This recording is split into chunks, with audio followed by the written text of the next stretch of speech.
ভারতে বিশেষ করে রাজ্য স্তরে কমিউনিস্ট শাসনের ইতিহাসটা কিন্তু বেশ অন্যরকম আর বৈচিত্র্যময়।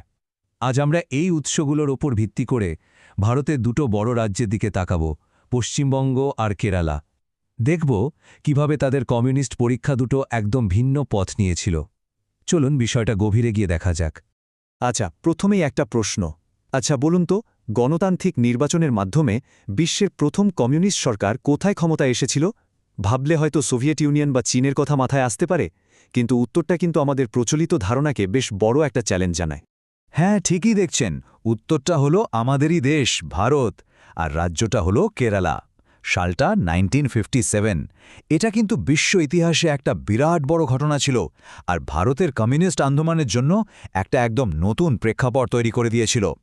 তো কেরালার এই ঘটনাটা ছিল একটা দিক, একটা পথ, কিন্তু এর পাশাপাশি আরেকটা বড় রাজ্য পশ্চিমবঙ্গে কমিউনিস্ট শাসনের গল্পটা কিন্তু একদম অন্যরকম। আর এখানেই আমাদের আজকের আলোচনার মূল বিষয়টা লুকিয়ে আছে, এই দুটি ভিন্ন পথ। পশ্চিমবঙ্গ আর কেরালায় এই যে দুটো আলাদা পথ তৈরি হল, এর পেছনে ছিলেন দুজন একদম ভিন্ন ঘরানার নেতা। একজন ছিলেন সংগঠক, অন্যজন তাত্ত্বিক। এই স্লাইডটা দেখলেই দুজনের কাজের ধরনের পার্থক্যটা পরিষ্কার বোঝা যায়। দেখুন, পশ্চিমবঙ্গে মুজাফফর আহমদ, তার পুরো ফোকাসটাই ছিল শহরের গরিব মানুষ আর শ্রমিকদের একজোট করার ওপর। আর অন্যদিকে কেরালায় ইএমএস নাম্বুদিরিপাদ, তিনি ছিলেন একজন যাকে বলে থিওরিস্ট। তিনি কৃষি সম্পর্ক আর তার সাথে বর্ণ ও শ্রেণীর যে জটিল বাঁধন, সেটা নিয়ে তত্ত্ব তৈরি করেছিলেন।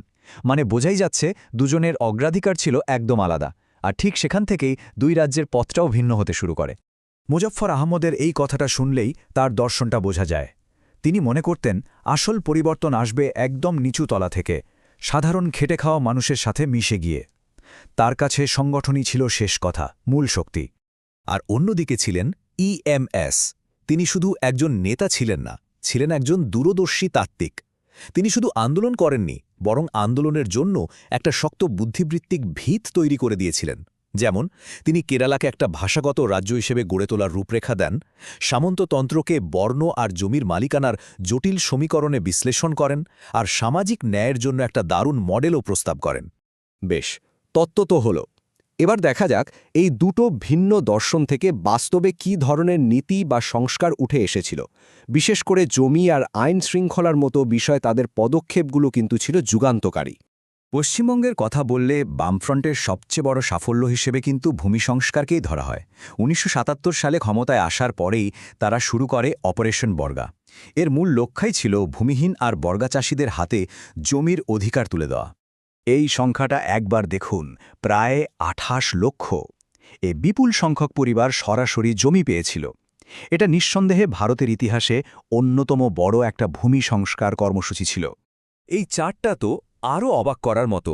সারা ভারতে ভূমি সংস্কারের ফলে যত মানুষ উপকৃত হয়েছিলেন, তার প্রায় অর্ধেকই ছিলেন একা পশ্চিমবঙ্গে। অথচ রাজ্যের কৃষি জমির পরিমাণ কিন্তু সারা ভারতের মোট কৃষি জমির মাত্র ৩%। মানে বুঝতেই পারছেন এটা কি অসাধারণ একটা সাফল্য ছিল। আর শুধু তো জমি দেওয়াই নয়, অপারেশন বর্গার মাধ্যমে ১৫ লক্ষেরও বেশি বর্গাচাষীর নাম সরকারি খাতায় নথিভুক্ত করা হয়। এর ফলে কি হল? তাদের প্রজাস্বত্বের অধিকারটা আইনিভাবে সুরক্ষিত হল, আর তারা জমিদারদের শোষণ থেকে অনেকটাই মুক্তি পেল। বেশ, এবার পশ্চিমবঙ্গের ভূমি সংস্কার থেকে একটু কেরালার দিকে নজর ফেরানো যাক। ১৯৫৭ সালে ক্ষমতায় এসেই ইএমএস সরকার একটা একদম অন্যরকম বিষয়ে হাত দিয়েছিল, আর সেটা হলো রাজ্যের পুলিশি ব্যবস্থা। কেরালায় এই গণতান্ত্রিক পুলিশ নীতির ধারণাটাই ছিল ইনকলাবি। সোজা কথায় বলা হলো, পুলিশ আর পুঁজিপতি বা জমিদারদের ব্যক্তিগত বাহিনী হিসেবে কাজ করবে না। তাদের কাজ হবে শুধুমাত্র আইন শৃঙ্খলা রক্ষা করা, শ্রমিক কৃষকদের আন্দোলন দমন করা নয়। ভাবুন একবার, এটা রাষ্ট্রের ভূমিকা নিয়ে কি বিশাল একটা পরিবর্তন। তো কয়েক দশক ধরে এই দুটো ভিন্ন কৌশল চলল, কিন্তু এর ফল কি হল? এখানেই কিন্তু গল্পটা সবচেয়ে আকর্ষণীয় একটা মোড় নেয়। এই টাইমলাইনটি একটু খেয়াল করলেই ব্যাপারটা পরিষ্কার হয়ে যাবে। কেরালায় দেখুন, কমিউনিস্টরা ক্ষমতা এসেছে, আবার হেরেছে, মানে একটা ক্ষমতার পালাবদল চলেছে। আর অন্যদিকে পশ্চিমবঙ্গে ১৯৭৭ থেকে ২০১১, মানে টানা ৩৪ বছর বামফ্রন্ট শাসন করেছে, একটা নিরবচ্ছিন্ন শাসন। এখন প্রশ্ন হল, এই দুটো ভিন্ন পথের ফলাফল কি হল?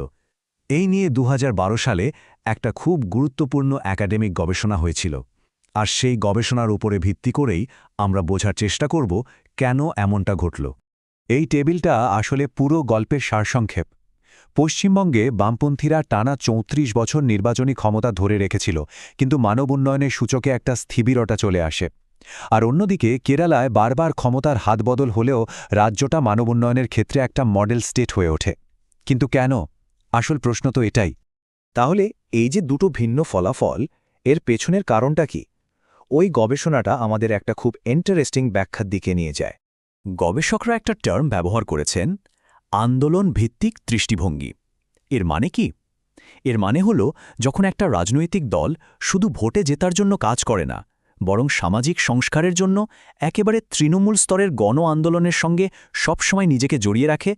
আর এখানেই লুকিয়ে আছে আসল পার্থক্যটা। গবেষণা বলছে কেরালার সাফল্যের মূল কারণ হল তাদের দল সবসময় গণ আন্দোলনের সাথে ছিল। অন্যদিকে পশ্চিমবঙ্গে টানা ৩৪ বছর ক্ষমতায় থাকার ফলে দলটা হয়তো ধীরে ধীরে গণ আন্দোলন থেকে একটু দূরে সরে গিয়েছিল এবং প্রাতিষ্ঠানিকতার উপর বেশি নির্ভরশীল হয়ে পড়েছিল। সবশেষে এই পুরো বিশ্লেষণটা আমাদের একটা খুব মৌলিক প্রশ্নের সামনে এনে দাঁড় করায়। যে কোনো পরিবর্তনকামী আন্দোলনের আসল লক্ষ্য কী হওয়া উচিত? শুধু ক্ষমতা ধরে রাখা, নাকি সেই ক্ষমতাকে কাজে লাগিয়ে সমাজটাকে ভেতর থেকে বদলে দেওয়া? এই দু রাজ্যের ভিন্ন পথ আমাদের এই প্রশ্নটা নিয়ে নতুন করে ভাবতে বাধ্য করে।